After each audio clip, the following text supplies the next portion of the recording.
안녕하세요. 우리의 전통과 구전 이야기를 알아보는 천국의 니캉 네캉입니다. 여러분, 오는 14일이 2025학년도 수능일이죠. 이때가 되면 전국에 있는 기도 도량에는 수능생을 둔 부모님들이 인산인해를 이루는 것이죠. 특히 803 갓바위에는 발 디딜 틈이 없는데요. 그래서 오늘은 수능일을 앞두고 풍수학으로 본 자녀의 시험 운을 높이는 방법에 대해서 한번 알아보고자 합니다.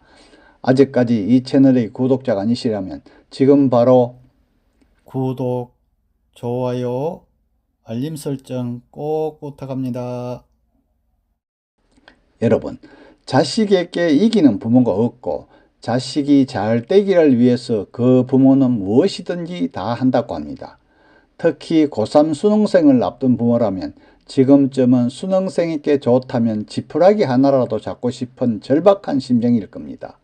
수능 점수를 높이기 위해서 선물을 주는 것도 가지각색인데요. 엿이나 떡, 포크, 초콜릿을 비롯하여 다양한 방법도 있지만 오늘은 풍수지리학적인 관점에서 풍수지리학자가 권하는 방법에 대해서 한번 알아보고자 합니다. 먼저 첫 번째로 집안의 배치가 전반적으로 화려하지 않아야 합니다. 가정용 가구는 너무 화려해서는 안 되고요. 너무 화려하면 수험생의 주의를 산만하게 할 수 있잖아요. 그 반대로 단순한 환경은 수능생이 명상하고 배울 수 있도록 합니다. 실내는 파란색이나 녹색 등과 같은 부드러운 중성 색상이나 시원한 색조를 사용할 수 있고요.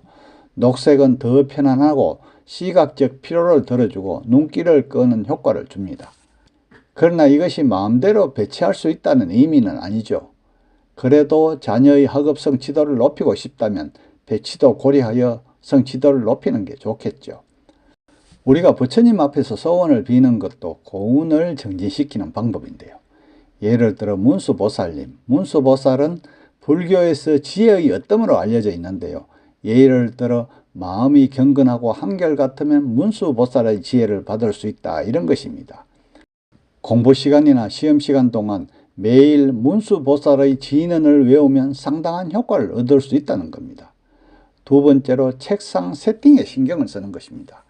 책상을 문 옆에 두거나 문 뒤에 두어서는 안 됩니다. 문 옆이나 뒤에 있는 건 움직임이 수험생을 방해하고 학습이나 시험 아이디어가 쉽게 중단될 수도 있대요. 또 책상은 뒤쪽이나 창문을 향하지 않아야 하고요.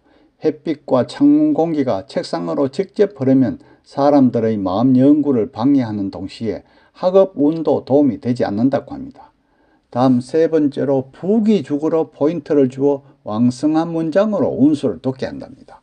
서재에 적절한 녹색 식물을 배치할 수 있어서 신선하고 아름다우며 학습 분위기를 높일 뿐만 아니라 공부 운에도 도움이 된다는 거죠. 그래서 서재에 적합한 식물은 바로 부기죽이라고 합니다. 네 번째로 침실에는 전기 제품이 너무 많지 않아야 합니다. 그리고 또 정신이 혼란스러워지지 않도록 인테리어를 너무 화려하게 해서는 안 되고요.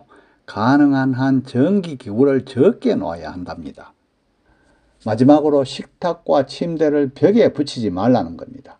식탁을 벽에서 10cm만 띄우면 자녀의 진로 운도 트이고 가족 건강까지 좋아지고요. 침대로 벽에서 띄우면 머리가 맑아지고 몸의 피로가 줄어든다고 합니다. 다음은 사주 전문가들이 하는 이야기도 한번 들어볼까요? 그 첫 번째로 사주상으로 공부에 필요한 기운을 보충하여 학업 성적을 올리는 방법인데요. 사주가 너무 더운 경우에는 수영을 시키거나 금붕어 4마리를 둔 수족관을 두어 더운 기운을 식혀줘야 합니다. 또 사주에 공부운이나 학업운이 아주 좋지 않게 흐르는 경우라면 그건 외국으로 나가는 것도 좋습니다. 그게 여의치 않다면 잠깐이라도 외국 여행을 다녀오는 것도 좋아요. 금붕어 4마리는 공부운을 좋게 한다고 했죠. 이때 금붕어를 두고 문 우측에 책상을 두는 것도 공부에 아주 도움이 된대요. 두 번째로 천살 방향으로 책상을 놓고 공부를 하면 성적이 좋아진대요. 예를 들어 원숭이나 쥐띠, 용띠생의 경우에는 남서방향, 그러니까 천살 방향을 바라보고 공부하면 공부운이 좋아지고요. 원숭이띠나 쥐띠, 용띠생은 북쪽 방문이나 창문은 좋지 않고요. 동북 방향으로 침대를 두고 자면 운세가 좋아진다고 합니다. 마지막으로 조상에게 기도를 드리는 것도 한 방법입니다. 하루 이틀만 기도를 하는 게 아니고 가능하면 오래 할수록 좋겠죠. 그래서 100일 기도니 1년 기도니 심지어 1000일 기도까지 말이 나오잖아요. 또 수험생 사주를 보고 조상에게 정성을 드리는 것이 필요한 경우에는 집이나 야외에서 간단한 음식이나 술을 준비한 후에 자녀와 함께 정성을 드리시면 됩니다.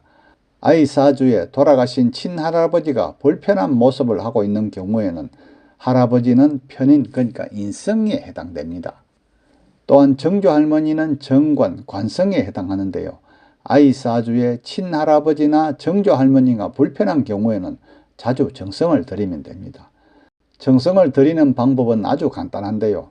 인성이 토오행에 해당하는 경우에는 황색 과일이나 포, 술 등을 준비하고요. 토오행은 사방에 해당되고 10분의 5에 해당됩니다. 따라서 사방으로 5번이나 10번 정도 절을 하면 됩니다. 통상적으로 조상신은 관성에 해당하는데요. 관성을 극하는 것은 식상인데 식상은 음식에 해당합니다. 가끔 조상에게 음식을 대접하는 것이 자녀 운세를 좋게 할 수 있습니다. 종교에 맞게 조상에게 정성을 드리시면 됩니다. 다만 간단한 음식은 준비하고 절이나 기도를 하는 것이 좋겠죠. 지금까지 오는 14일 수능일을 앞두고 풍수학적으로 본 자녀의 시험 운을 높이는 방법에 대해서 한번 알아보았는데요. 열심히 노력한 만큼 최선을 다해 원하는 대학에 꼭 진학하시길 기원합니다. 끝까지 시청해 주셔서 감사하고요. 구독도 꼭 부탁합니다.